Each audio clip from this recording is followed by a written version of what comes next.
4 weeks I've been trying to tour the most expensive penthouses in Barcelona, but every single real estate agency or agent ignored me. Then I sent an email saying I have $4 million in cash, and that changed everything.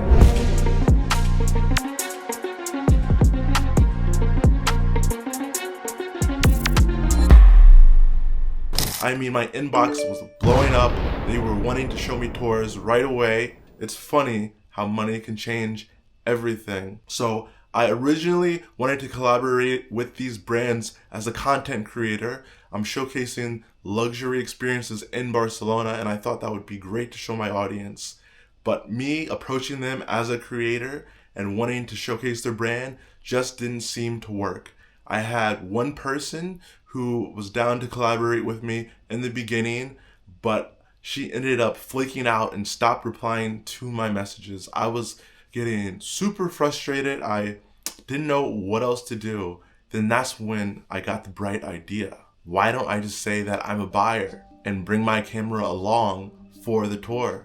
After sending that email, the listings started to pour in. I got access to some of the most exclusive penthouses here in Barcelona, but one stood out among them all: Casa Burés. This $4.8 million penthouse in the center of Barcelona is the epitome of luxury. Nothing even comes close to Casa Burés. As the agent told me, it's like the Bitcoin of luxury here, with its high-class amenities, and the person who built Casa Burés being a close collaborator of Antonio Gaudi, the man behind the Sagrada de Familia Church. Owning an apartment here, penthouse, is like owning a piece of history. I had to go see this. To make things even crazier, Rosalia used to live here herself. I got invited to go see a $4.8 million penthouse in Casa Burés. Now that I finally got inside, is this place really worth $4.8 million? After you walk past reception, you see this beautiful area where actually they used to have their horse and carriage pull in back in the days. But the stained glass windows in this area and the railing to the stairs was something I never saw in all of Barcelona. Going downstairs, we checked out the common area. There's 26 penthouses in this building, so it's super exclusive, but the common area is for sharing.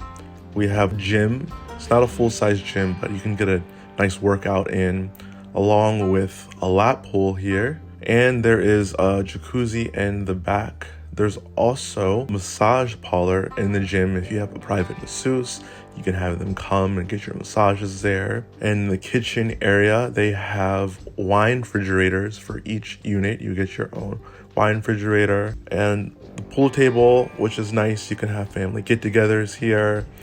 Looking on the outside, you just see a brief garden and some chairs. There is another pool on the rooftop, which would be good for summertime. The weather was a little rainy today, so excuse the views. Something I thought was really cool is look at this dome castle shaped thing. So yeah, there's actually a bedroom in there, which we're gonna go and see. I had the opportunity to view 3 different penthouses in Casa Burés, but for the sake of this video, I'm just going to show you the best one. This was $4.8 million. Walking in, I really liked the layout of the living room. Like the ceiling looks pretty dope. Also, the artwork on the walls, those things were really glistening. I wasn't really a big fan of the tile floors. There is a lot of history that goes into those and actually how they were built. Going into the bedroom, that was another thing where I was like blown away. Like this bedroom is in a tower. It's truly fit for a king. Checking out the other bedrooms here, I didn't really think they were anything special, just normal bedrooms. There's nothing that made it stand out for me. All of the bathrooms were kind of the same. For this particular penthouse, what really did it for me was the living room and the bedroom. After viewing the penthouse, I can say I don't really think it's worth $4.8 million. And let me tell you why. Let's get started. It did have some really nice amenities. The gym, the pool, the wine refrigerators downstairs, the kitchen. But let's be honest, if you go to any normal apartment complex in America, let's say, middle class, you're gonna get those same amenities, probably minus like the wine fridge, but who knows, maybe there's even wine fridges now in there too. So you can get all those same amenities minus probably like the indoor lap pool. You can get like a nice outdoor pool for a way lower price point. The amenities are nice. Yes, I say it's very good, but worth 4.8 million. And okay, so then you say, let's look at the actual penthouse itself, which I can say was quite unique. But for me personally, it's really hard for me to see the value in older things. And I get it. It has a lot of history in it, built by someone who worked with Antonio Gaudi. Everything is crafted, like handmade, the whole spiel 9, I get it. But even with all that, like for me, I don't really care about the history. Like I don't care who used to live here. I don't care about the history, how it was made. Like I just want my things to look nice and modern and like upscale. So for me, I would not pay let's be honest, how much would I pay for that? I don't even know if I'd want to live in that building, to be honest with you. It's nice, don't get me wrong, it's nice, but it just doesn't feel luxury for me.